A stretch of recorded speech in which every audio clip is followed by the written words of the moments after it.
우리 교회 프린터가 고장이 나서 오늘은 다른 자료 없이 말씀을 듣도록 하겠습니다. 사람의 타락 후에 하나님께서 사람에게 있을 벌을 말하셨습니다. 가장 중요한 생육하고 번성하는 일, 그 일에 고통이 있게 되었습니다. 자녀를 출산하는 일에 고통이 있게 되었습니다.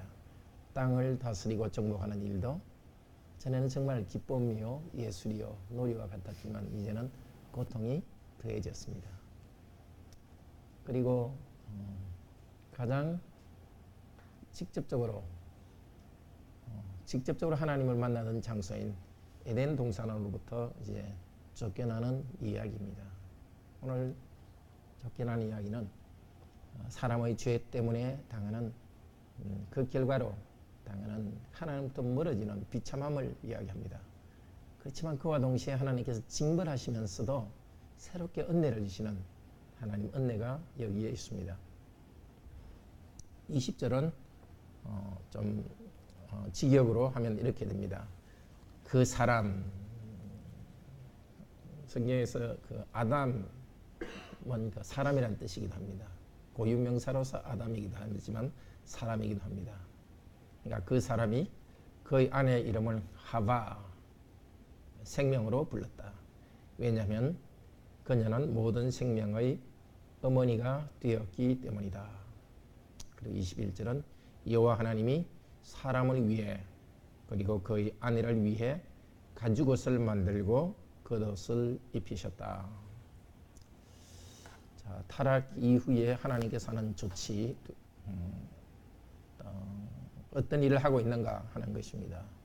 사람은 무슨 일을 하고 또 하나님이 무슨 일을 하는가가 여기 나와 있습니다. 사람은 무슨 일을 합니까?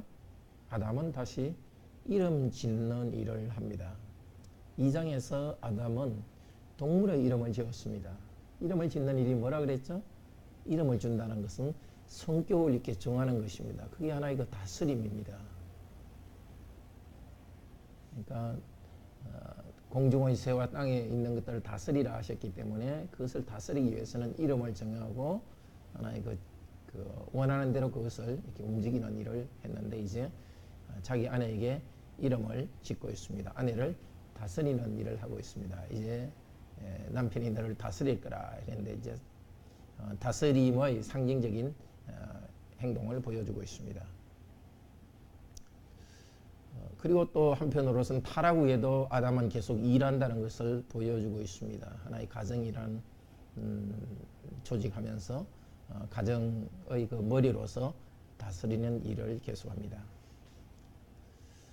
하와는 이름을 생명이라고 붙여주었습니다. 참 역설적입니다. 죽음이 시작되는 하나님께서 이제 죽음이 죽을 것이다 한 대로 하나님부터 떨어지고 실제 육체적 죽음을 당하고 있지만은 다시 그 아내의 이름을 생명이라 불러줍니다. 출산의 고통은 있을 것입니다. 또 죽음은 있을 것입니다. 그러나 그 가운데서도 하나님께서는 계속 생명을 이어가신다는 그 고백을 담고 있습니다. 타락했지만 하나님께서는 계속해서 출산하고 또 다스리는 일을 계속하게 합니다. 사람에게 그 일을 하도록 허락하십니다. 그런데 하나님이 새롭게 행동하는 것이 있습니다. 바로 입혀주는 것입니다. 입혀주신다 이 말은 라바션인데 왕이 자기가 어떤 사람을 명예롭게 할 때 입혀준다, 옷을 입혀준다 이렇게 합니다. 창세기 41장 42절에 바로가 요셉에게 옷을 입혀주고 사무엘상 17장 38절에서도 옷을 입히는 걸 통해서 하나의 명예를 나타냅니다. 또 하나 중요한 것은 제사장에게 성전에서 섬길 때 입는 옷을 입혀주는 것에 대해서도 역시 여기 같은 라바시라는 말을 씁니다. 출애굽기 28장 41절에서 제사장에게 옷 입히는 것, 또 레위기 17장 38절. 그러니까 아담을 위해서 그 아내를 위해서 가죽옷을 입혀준다. 옷을 입혀준다. 이것은 제사장 가죽으로서 이제 새로운 옷을 입고야 하나님께 갈 수 있는 상태를 나타내 줍니다. 더구나 이 가죽옷은 원래 가죽이라고 하면 원래 그 살갗이란 뜻입니다. 살갗. 그냥 단순히 그 살갗이란 뜻이고, 그것은 어디에 나오느냐 하면은 성전에 성막이 4겹으로 되어 있죠. 제일 안에는 채색으로 되어 있고, 그 두 번째 막에는 천막으로 되어 있고, 그 하얀 천으로 되어 있고, 세 번째가 이렇게 묽게 세 번째가 염소털로 되어 있고, 네 번째가 지금 이게 물개 가죽으로 되어 있습니다. 여기 물개 가죽이라는 것하고 여기 가죽 옷이라는 것과 같은 말입니다. 상당히 상징적입니다. 성막의 어떤 모습, 그리고 제사장의 옷을 입는 것. 성막이라는 것도 제사장이나 성막이나 가린다는 것이거든요. 이것은 두 가지 면이 있습니다. 켈빈 목사님도 잘 말했는데, 이 가죽 옷이라는 것은 이제 사람은 벗고 추하다, 죄가 있다는 것을 나타내 줍니다. 하나님께 나갈 때는 이 벗은 것, 추한 것, 죄가 가려지야만이 하나님께 나갈 수 있는 사람의 죄악됨을 선포해 주는 것입니다. 타락하기 전에는 이것이 옷이 벗겨지지 않았죠. 맞아면 하나님이 주신 거룩의 옷이 입혀져 있었죠. 이제 죄를 짓고 죄악의 본성이 이제 싹트기 있어야 하니까 이제는 하나님의 거룩 옷이 아니라 죄악과 인간의 더러운 것이 그대로 빨갛게 드러났습니다. 그래서 옷을 다시 입는다는 것은 역설적으로 사람은 벗으면 사람은 이제 부끄러운 상태요, 죄인인 상태라는 걸 나타내 줍니다. 그래서 옷을 안 입고 다닌다는 것은 옷이 없어도 괜찮은 상태라는 거죠. 이제는 옷이 있어야만이, 옷을 덮어야만이 되는 인간의 죄인됨을 하나님께서는 선언해 줍니다. 그러나 죄인됨의 선언이기도 하지만 동시에 하나님의 은혜의 선언이기도 합니다. 옷을 그냥 단순히 덮은 것이 아니라 제사장의 옷을 입히듯이 입혀주었습니다. 이제 이 옷을 입고 하나님께 나올 수 있는, 하나님께서 덮어주셔가지고 나오도록 하는 일을 하나님께서 시작해주고 있습니다. 그러니까 나중에 제사장이 옷을 입고 이제 하나님이 덮어주신 것 때문에 하나님께 나갈 수 있는 그게 되는 거죠. 또 하나님을 만나러 갈 때 이 물개 가죽에서 덮여져 있는 그 덮인 상태에서 하나님을 만날 수 있습니다. 이제 이 아담 안에서, 아담의 이 이야기 속에서 우리는 그리스도 안에서 우리의 신분을 동시에 말해줍니다. 아담 그 자신은 그리스도의 은혜로만 구원받을 수 있는 자요, 그리스도 은혜로 구원받을 수 있는 우리 모두를 상징적으로 보여주고 있습니다.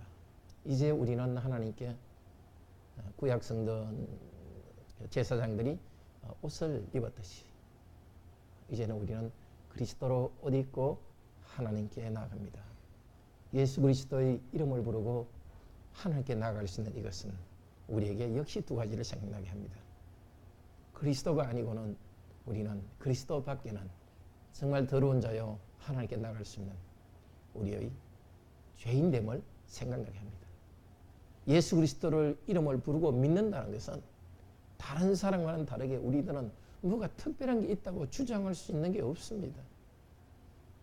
그리스도로 옷 입는 것은 예수 그리스도를 믿고 은혜의 자리에 나올 때마다 우리는 죄를 생각합니다. 이런 죄인을 하나님께서 불러주셨다는 것 때문에 하나님 앞에서도 겸손하고 또 다른 사람에 대해서도 마찬가지입니다. 이 은혜에 참여하지 못하는 다른 사람에 대해서 똑같이 멸망할 죄인이라는 사실 때문에 결코 그들에게 우리가 교만하거나 우월할 수가 없습니다. 은혜에 참으로 감사할 따름입니다. 그렇지만 혹시라도 우리는 정말 우리가 그리스도인됨으로 인해 가지고 참 특권이지 않습니까? 삶도 훨씬 단정하고 남자나 여자나 그리스도를 믿으면 멋있어지지 않습니까? 좋아지니까 그때 우리는 교만해질 수 있습니다. 믿지 않는 사람에게 전도를 하거나 또 이야기를 할 때 속으로 무시하고 멸시하는 것이 생길 수 있습니다. 그리스도를 옷 입고 있다는 사실 자체는 오히려 다른 사람의 죄가 아니라 나 이제 그리스도의 옷을 입고 있는 나의 죄를 생각하고 더 하나님의 은혜만 의지합니다. 그러나 동시에 우리는 우리의 죄를 생각하면서 동시에 초대하시는 하나님 은혜에 감사합니다. 덮으셨어. 냄새나는 우리를 싸가지고 그리스도로 싸서 우리를 받아주시는 하나님 은혜 앞으로 우리는 나아갑니다. 22절은 조금 지게 가면 이렇습니다. 여호와 하나님께서 말씀하셨다. 보라, 그 사람이 선악을 아는 일에 우리들 중 하나와 같이 되었다. 이제 그가 그의 손을 보내어 생명의 나무에서 난 것을 취하고 먹고 영원히 살게 하지 않도록. 문장이 다 끝나지 않고 그렇게 딱 하나님 말씀은 끝납니다. 선악을 알게 하는 일. 여러분 이렇게 말씀을 드렸지만 선악을 안다는 것은 오해하면 안 됩니다. 선악을 알기 전, 선악과를 따먹기 전에 는 지식이 부족했겠구나. 선악 판단도 하지 못한 좀 맹한 상태였구나.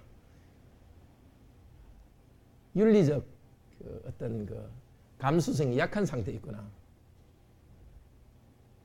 이렇게 생각하면 안 됩니다. 거꾸로 선악과를 따먹었기 때문에 이제 인간은 지식이 발전하고 뭔가 윤리적 판단도 하게 되고, 흔히 그렇게 말하는 사람이 있습니다. 그리스 신화의 누구죠? 불의 신이 불을 훔쳐왔기 때문에 인류가 문화라고 발전했다는 식으로 선악과를 따먹기 때문에 인류의 지식이 발전했다는 것은 정말 어리석은 일입니다. 하여튼 성경을 제대로 안 읽었으면 좀 겸손해야지.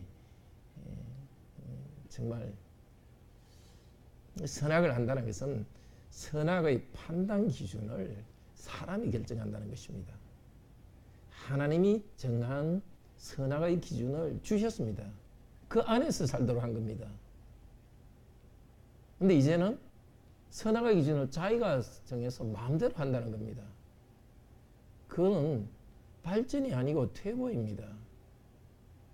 그런 착각 요즘 많이 합니다. freedom of choice 이런 말 많이 하거든요. 선택의 자유. 그래서 여러 가지를 선택할 자유가 있는 것이, 또 내가 여러 가지를 선택하는 것을 누리는 것이 좋은 줄 알아요. 그런 생각이 있으니까 한 사람, 한 남편과 한 아내만, 한 남자와 한 여자만 사랑하는 게 아니라 여러 남자 여자를 갖다가 사랑하는 일을 선택하면 그게 발전된 사회로 알아요. 서양 발전된 사회에서는 그렇게 그런 거 고리타분한 도덕관념에 얽매이지 않고 선택의 자유가 넓다. 뭐든지 또 뭐가 선택의 자유가 많고 실제 선택의 자유를 많이 하는 걸 갖다가 발전이라고 그래요. 낙태 주장하는 사람이 항상 freedom of choice라고 항상 그래요. 미국에서 자유를, 자기 선택할 수 있는 자유를 가지는 것이 그걸 자유라고 이렇게 하는데, 그건 사실 실존주의자들 어느 책에서 이야기했듯이 거리에서 해변에서 해변의 모래사장에 햇빛이 너무 비치길래 옆에 있는 사람을 총으로 쏴주겠다는, 그건 자기 실존적으로 그렇게 느끼는 것을 그대로 할 수 있는 그런 자유의 선택, 태 속에 있는 아이를 낙태할 수 있는 자유, 그건 따져보면 살인할 자유를 이야기하는 것입니다. 나쁜 것을 많이 할 수 있는 자유, 그런 그 자유를 선택을 많이 누리는 것은 결국은 자유가 아니죠.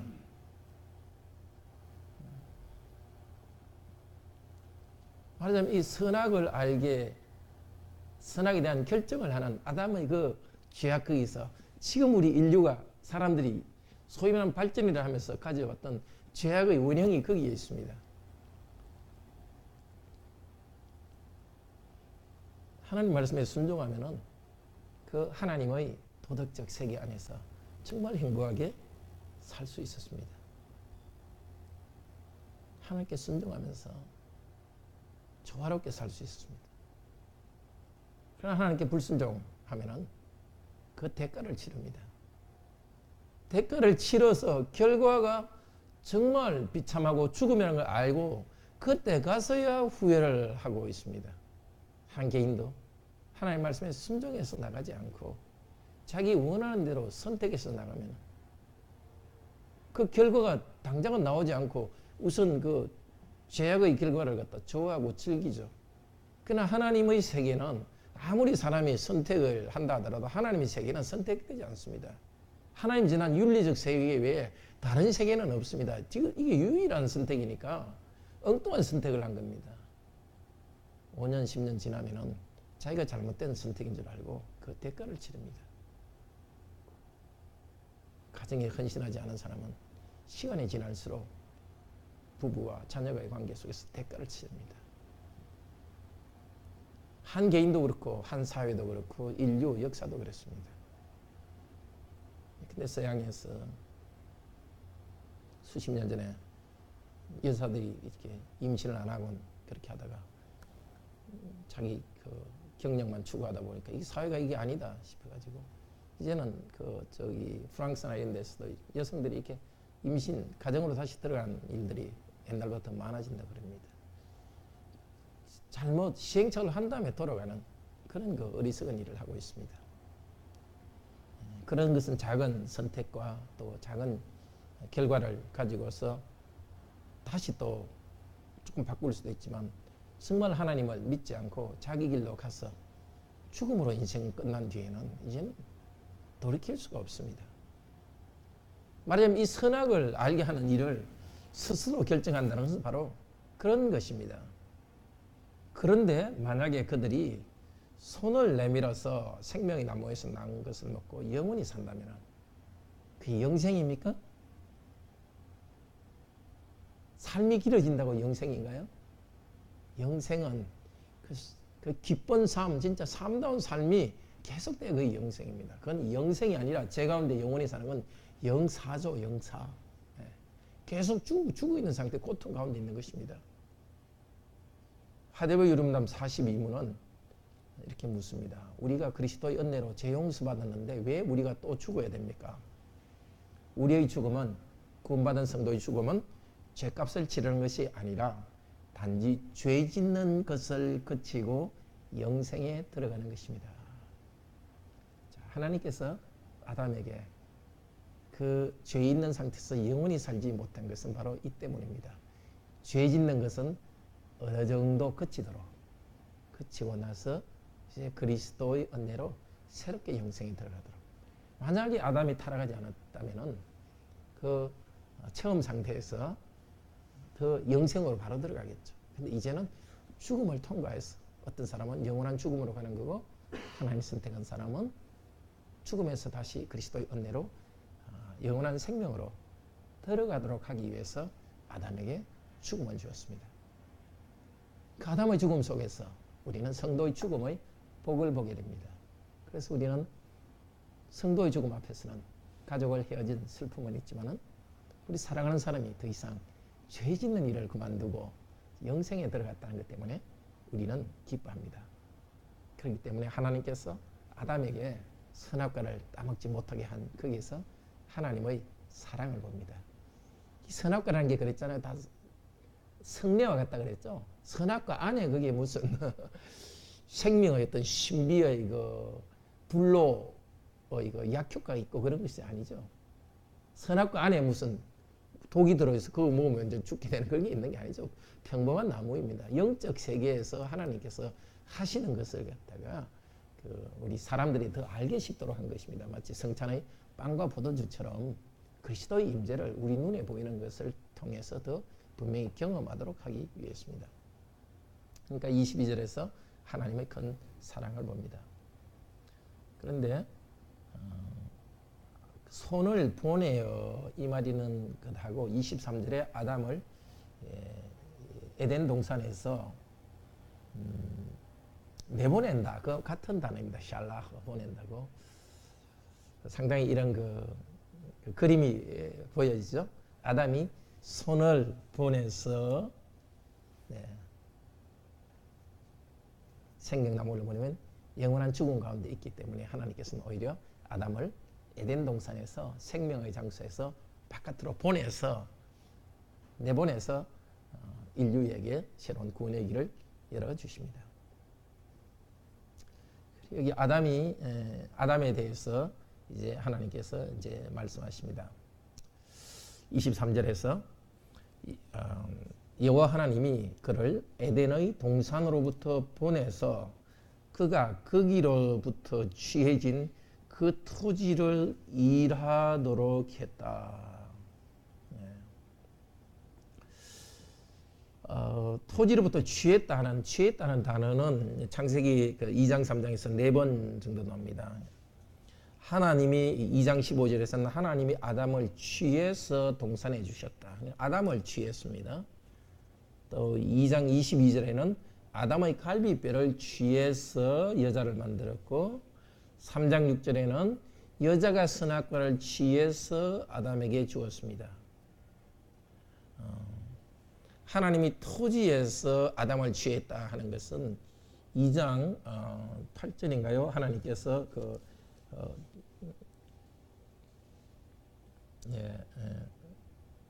하나님의 흙으로 사람을 앞쪽에 어느 부분에 한번 나옵니다. 나오고 여기 또 이제 2장에 한번 나오고 3장 23절에 나옵니다.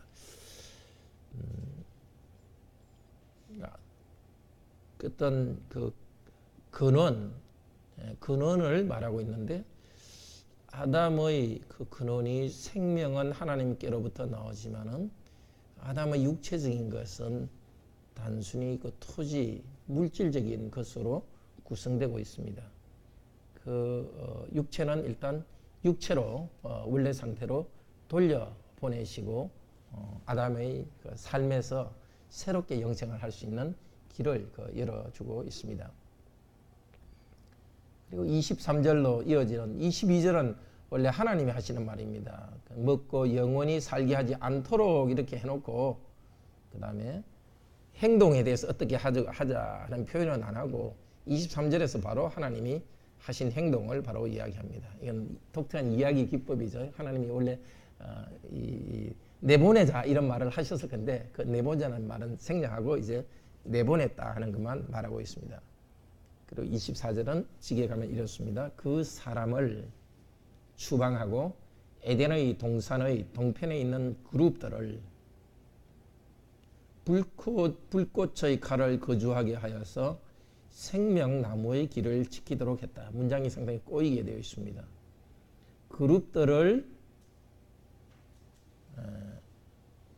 그룹들을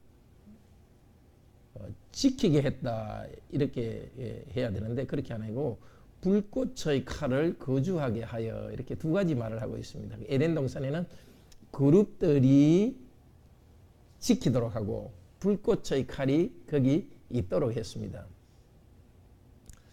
자, 이게 23절, 24절은 역시 그 중요한 그 영적인 것을 보여줍니다. 우선 23절에 취해진 그 토지를 일하도록 하고 있죠. 그 토지를 갈게 하시며, 갈게 한다는 것은 단순히 일한다는 뜻입니다. 일한다. 에베드인데요. 일한다. 이것은 성리라는 뜻도 되고 예배라는 뜻도 되고 여러 가지가 있습니다. 그리고 이 그룹 천사, 이 그룹들이랑 그룹 천사도 그 그룹들이 지키도록 했다. 이 두 단어 있죠. 아담이 땅에서 일하도록. 그리고 일한다는 것은 그 토지를 일하도록 했는데 토지는 히브리 말로 아담아입니다.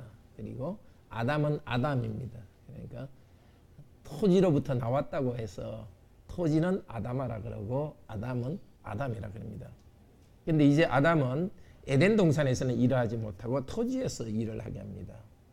에덴 동산에 일하고 지키는 일은 원래는 아담에게 준 것입니다. 2장 15절에 하나님께서 아담을 에덴 동산에 두셔서 다스리며 지키겠다 이럽니다. 이 다스리긴다 이런 것이 일한다는 뜻이고 지킨다는 것이 여기 같은 단어입니다. 원래 아담이 에덴을 일하고 지키도록 했는데 이제는 그 에덴을 지키는 일은 아담은 하지 못하고 천사가 담당하고 에덴은 거기로부터 쫓겨납니다. 이제 이게 에덴이라는 것은 말하자면 천국이죠. 하나님이 직접 다니시는 하나님이 직접 대면하는 그곳으로부터는 쫓겨나고 이 하나님으로부터 격리되는 이 세상 안에 이제 살게 됩니다. 땅에서만 일하면서 이제 하나님께 갈 때는 간접적으로 옷을 입고 성전을 통해서만 갈 수 있게 됩니다. 그리고 아담은 거기로부터 추방됩니다. 아담을 쫓아냅니다. 이 추방한 거기로부터 추방하고 이 말은 가나안 땅에 있던 원주민들을 쫓아내는데 나중에 또 사용합니다. 출애굽기 23장 28절에서 31절에서 그 가나안 백성들이 그 땅을 더럽게 했기 때문에 그 백성들을 쫓아냅니다.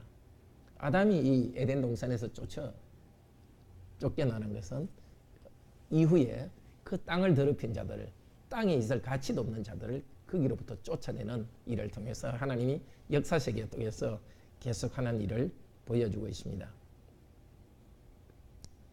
그리고 그곳에는 그 두루 도는 화영금을 주셨다 했는데, 화영금이라는 것은 그 칼의 불이라는 이 뜻인데요. 칼의 불. 이 불은 하나님의 임재를 나타내죠. 저기 시내산에서 하나님께서 오실 때 불로 오셨죠. 출애굽기 19장 18절, 시편 104장 4절에서도 하나님께서 불로 내려오십니다. 근데 불은 또한 하나님의 임재이기도 하지만 죄인들이 그곳에 갈 때는 하나님께서 태우시는 불이기도 합니다. 이제 그 에덴 동산은 하나님의 영광의 임재가 태우시는 불로서 그 하나님께 오는 것을 맡고 있습니다.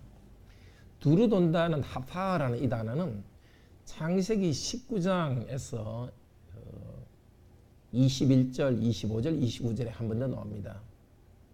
소돔과 고모라를 멸하셨다, 엎으셨다, 거기에 나옵니다. 신명기 29장 23절에서도 한 번 더 소돔과 고모라를 엎으셨다는 이야기가 나옵니다. 두로도는 그 화영금으로서 하나님께서 그 에덴을 지키신 하나님께서는 그 죄악이 너무 많은 이 세상에 대해서 앞으로 그 하나님의 불로서 죄악된 도시를 뒤엎어서 태우실 것입니다. 그리고 이 인류 역사가 끝날 때는 이제 그 소돔과 고모라와 같은 그 땅들은 하나님의 두루도는 불로서 다 없애버리시고 오직 에덴의 영광만 가득할 것입니다. 그 에덴의 영광을 지키고 하나님 임재를 지키는 그 불은 역사 속에 계속되지만은 마지막 승리에서 온 땅을 이제는 불태우시고 거기에 하나님의 영광을 온 땅에 가득하도록 할 것입니다. 칼은 역시 죽이는 천사의 칼입니다. 다 이게 화영금, 두루 도는 것, 하나님의 심판의 상징입니다. 그러면 하나님의 그 심판을 당하는 인간이 어떻게 그 에덴에 들어가는가? 에덴의 영광을 어떻게 누리는가? 이후의 이 율법서를 통해서 그 에덴의 영광은 바로 성전을 통하여서 들어간다는 것을 여러 가지로 보여주고 있습니다. 이미 아담이 이렇게 제사장으로서 옷을 입는 것을 통해서 하나님께 나갈 때는 옷을 입는다는 것을 이미 상징했죠. 그리고 아담이 에덴 동산을 지켰는데 이제는 그 에덴 동산은 천사가 지키고 있죠.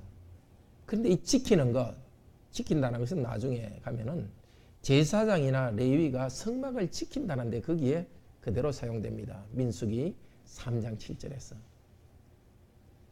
그러니까 천사가 지키고 있는 그 에덴에 하나님의 직접적인 임재에는 들어가지 못합니다. 대신에 이제는 어디에 들어갑니까? 제사장과 레위인이 지키고 있는 성전 안에 들어감으로써 성전을 통해서 영적으로 하나님을 만나는 시대를 열어가 주시는 겁니다. 역시 여기 에덴에서 하나님께서 천사로 지키게 한 것은 그 일을 통해서 이제는 하나님께서 당신의 백성들을 만나는 이 땅의 그 공간으로서 성전을 준비해 주는 것을 보여주고 있습니다. 그룹들이 거주하게 했다. 이 거주하는 샤칸이라는 이것도 역시 하나님의 성소를 미셔칸이라 말합니다. 출애굽기 25장 8절 9절에서 하나님이 성막의 성소에 거하신다. 거기에 쓰는 말입니다. 그러니까 하나님을 직접 뵙는 그 에덴은 에덴은 가지 못하지만 하나님께서는 성전 안에 거기 영적으로 임재하시면서 하나님이 정한 방법으로 나오는 사람들에게 이제 하나님께서 만나 주십니다. 그러니까 당연히 그룹 천사는 어떻게 되겠습니까? 그룹 천사의 영적 실체는 하늘에 하나님과 함께 그룹 천사는 같이 있지만은 그러나 이 땅의 지성소에 그룹 천사가 또 영적으로 임재하고 있습니다.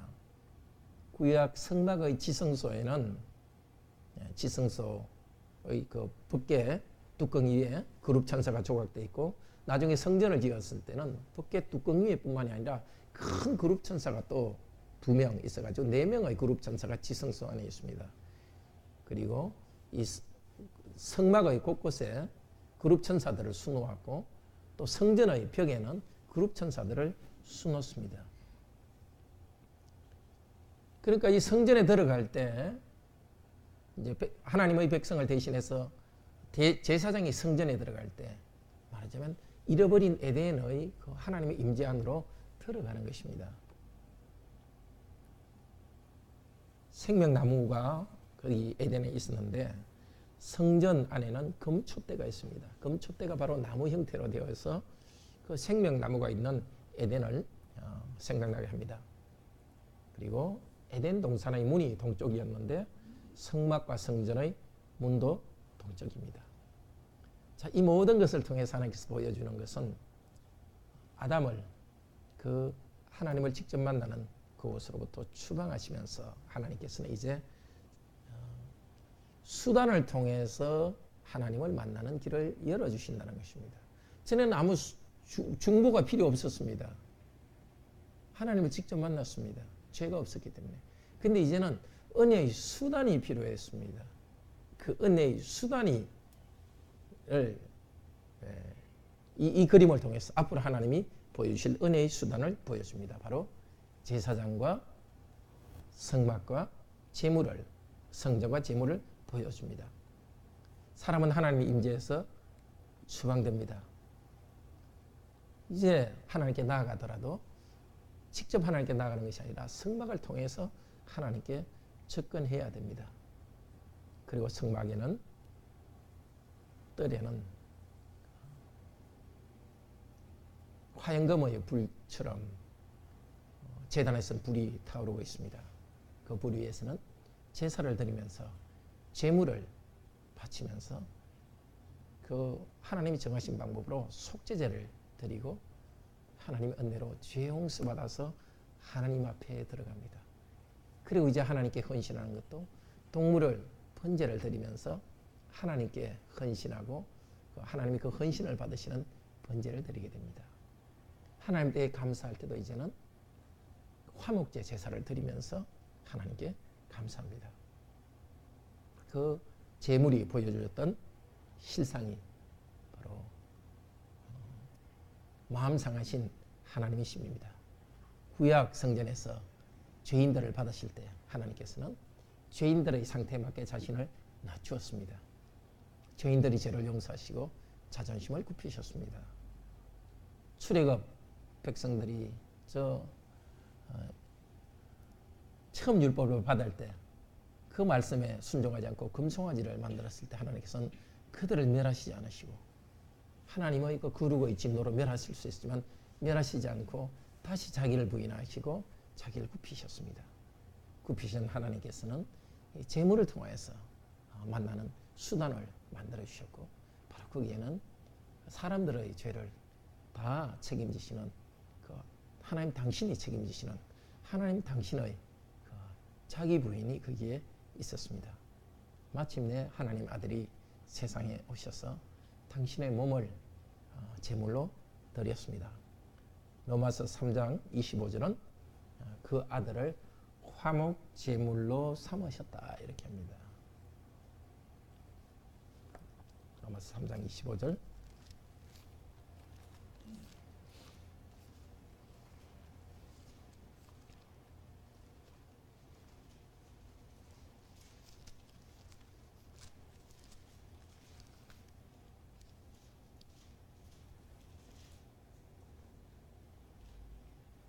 24절, 25절 같이 읽읍시다. 그리스도 예수 안에 있는 구속으로 말미암아 하나님의 은혜로 값없이 어렵다함을 얻은 자 되었느니라. 이 예수를 하나님이 그의 피로 인하여 믿음으로 말미암는 화목 제물로 세우셨나니 이는 하나님께서 길이 참으시는 중에 전에 지은 죄를 간과하심으로 자기의 의로우심을 나타내려 하심이니라. 이 화목 제물은 사실은 조금 속죄소입니다. 이게 원래 화목 제물이 하면 그 속죄에 관계된 것이 아니라 속죄제를 다 끝난 다음에 평화의 제사를 드리는 세 번째 단계의 제사인데 이렇게 번역되는지 잘 모르겠습니다. 그 지성소 안에 법궤 뚜껑을 속죄소라 그러죠. 속죄소에 피를 뿌리면서 제사장들은 거기 가서 하나님을 만나고 하나님의 음성을 들었습니다. 이제 속죄소는 다른 것이 아니라 예수 그리스도 당신께서 속죄소가 되셨습니다. 당신을 속죄 제물로 드리셨습니다. 전에 로마서 3장 23절에는 모든 사람이 하나님의 영광에 이르지 못하더니 에덴에서 하나님의 영광을 뵙던 하나님의 영광을 마음껏 누리던 그것을 보지 못하고 끊겼습니다. 구약 시대에는 성제사 제도와 제사장과 성막, 성전을 통해서 하나님의 백성들이 영적으로 하나님을 만나도록 하셨습니다. 그러나 이제 실상인 예수 그리스도께서 오셔서 제물이 되시고 제사장이 되시고 성전이 되셔서 이제 우리가 어디서나 하나님을 아버지라 부르고 하나님과 화목하게 되었습니다. 예수 그리스도를 믿음으로 말미암아서 에덴의 그 영광, 추방된 영광으로 들어가게 됩니다. 지금은 우리가 영적으로 경험합니다. 완전히 누리지는 못합니다. 그러나 그리스도께서 재림하신 후에는 새하늘과 새 땅을 이룬 후에는 에덴보다 더 좋은 도시에서 하나님의 얼굴을 뵙고 섬길 것입니다. 계시록 22장에는 바로 에덴 동산에 있던 그 생명나무가 나옵니다. 하나님의 보좌가 이제는 성전의 수단도 필요 없고 재물도 필요 없고 오직 하나님이 백성들 가운데 임재하시면서 그 하나님의 보좌로부터 생명나무가 흘러나오고 강가의 좌우에 생명나무들이 있고 우리는 그 생명나무 열매를 먹으면서 그것도 하나의 상징이죠. 영생을 누리게 될 것입니다. 이것이 창세기 1장에서 3장 이야기의 끝입니다. 우리는 창세기를 볼 때에 1장으로는 우리는 못 들어갑니다. 도대체 그때가 무엇인지 모르요. 우리는 창세기 3장만 쳐다봅니다. 1장, 2장, 3장이 끝난 그 부분을 우리는 경험하고 있습니다. 죄를 지은 인간, 그리고 추방된 인간. 추방되었지만 하나님께서 다시 은혜로 들어가게 하는 마치 창세기 1장, 2장, 3장 전체가 3장 부분에 마치 문처럼 우리에게 있습니다. 1장에 2장에서 그 아름다운 천국은 우리는 직접 도대체 어떤 상징이 경험할 수 없고 우리가 지금 경험하는 것은 3장 20절에서 24절 이후에 추방된 자로서 하나님께서 주신 수단을 가지고 그 안에 들어가는 그 경험을 하고 있습니다.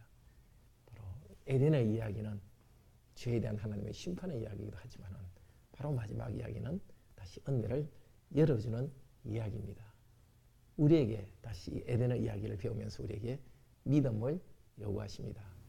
영적 세계, 우리가 경험하는 영적 세계는 에덴의 이야기를 통해서 다시 우리에게 계속해서 우리에게 생각나게 합니다. 그런 점에서 창세기 1장에서 3장은 하나 역사적 비유라고 할 수 있습니다. 그때 첫 사람에게 있어났던 역사적 사실이지만은 계속적으로 모든 사람에게 있는 죄와 타락에 대한 하나의 비유입니다. 그 이야기를 잘 볼 때 우리는 사람이 어떻게 하나님을 배반하고 자기 주장하고 내 인생은 내가 결정한다 하면서 기준도 자기가 정하고 자기 마음대로 하는 사람의 그 오만함과 죄악성을 봅니다. 그리고 또 그런 오만한 사람들에게 하나님께서 다시 그리스도로 옷 입혀주가지고 하나님께 나아가도록 하는 하나님의 은혜의 이야기를 여기서 읽습니다. 그리고 하나님께서 이것을 완성하기를 기다리시는, 구원을 완성하기를 기다리는 그 구원의 이야기의 첫째 부분을 그게 읽습니다. 바로 계시록 22장에 나오는 그 영광의 나라로 다시 나아가는, 잃어버린 나라지만 다시 긴 이야기, 창세기 뒤의 이야기와 출애굽기와 예수 그리스도의 이야기를 통해서 이제는 그 그리스도를 통하여서 그 원래 에덴보다 더 좋은 그 에덴으로 들어가는 그 이야기입니다. 이 긴 이야기가 계속됩니다. 하나님의 긴 이야기 속에서 우리 자신들의 작은 이야기도 다 거기에 들어 있습니다. 우리 자신의 죄와 구원의 이야기는 하나님의 긴 이야기 속에 포함되어 있습니다. 아담이 그렇게 하나님께 배반하고 죄를 지었지만 하나님께서는 그것으로 끝내지 않고 당신의 이야기를 계속 만들어 가십니다. 아무도 생각하지 못한 그 이야기, 바로 당신께서 이 죄의 문제를 다 해결하시는, 당신 스스로가 죄를 짊어지시는 고통과 저주와 정말 오래 참으시는 그것을 통해서 새로운 이야기를 열어가십니다. 그 하나님의 섭리와 그 구원의 이야기에 우리를 감싸고 있습니다. 그렇기 때문에 참 우리가 정말 죄를 짓지 원치 않지만은 어떻게 하다 보면 또 죄를 짓고 넘어지고 그렇게 할 때 다시 우리는 하나님의 은혜 이야기로 돌아갑니다. 우리의 잘못도 다시 회개하고 나갈 때는 하나님은 다른 식으로 길을 열어주십니다. 아담이 타락했고 그때 아담에게 옷을 입혔듯이 그리스도를 통해서 구원하셨듯이 우리의 순간순간의 삶에서도 우리가 죄를 짓고 실패했지만 다시 하나님께 그리스도를 부르며 돌아갈 때는 하나님께서는 당신의 방식으로 지금 우리가 범한 죄에 대한 문제를 해결해 주십니다. 하나님의 섭리는 우리를 감싸고 있습니다. 그 섭리와 하나님의 구원의 은혜가 우리가 죄를 쉽게 짓도록 해서는 결코 만들어서는 안 될 것입니다. 그렇지만은 정말 그로 위해 살려는 열정과 그 마음이 있지만은 다시 넘어지는 우리들에게 창세기 이야기는 계속적인 위로가 되는 것입니다. 그냥 우리가 무슨 해결책을 구하기 위해서 계속 헤매고 끙끙거리고 있는 것이 아니라 딱 던지고 오직 그리스도로 다시 옷 입고 다시 시작하는, 언제든지 다시 시작할 수 있는 이 수단, 은혜의 수단을 통해서 시작할 수 있는 길이 있습니다. 이번 한 주간도 이 은혜의 수단을 꼭 붙들고 나갑시다. 우리 스스로가 스스로 힘을 해결하는 것이 아니라 그리스도 이름을 부르고 믿고 다시 고백하고 의지하여서 정말 믿음으로 우리가 어렵게 되었으니 믿음으로 살아가는 이번 한 주간 되기를 축복드립니다. 같이 찬송 79장 합시다.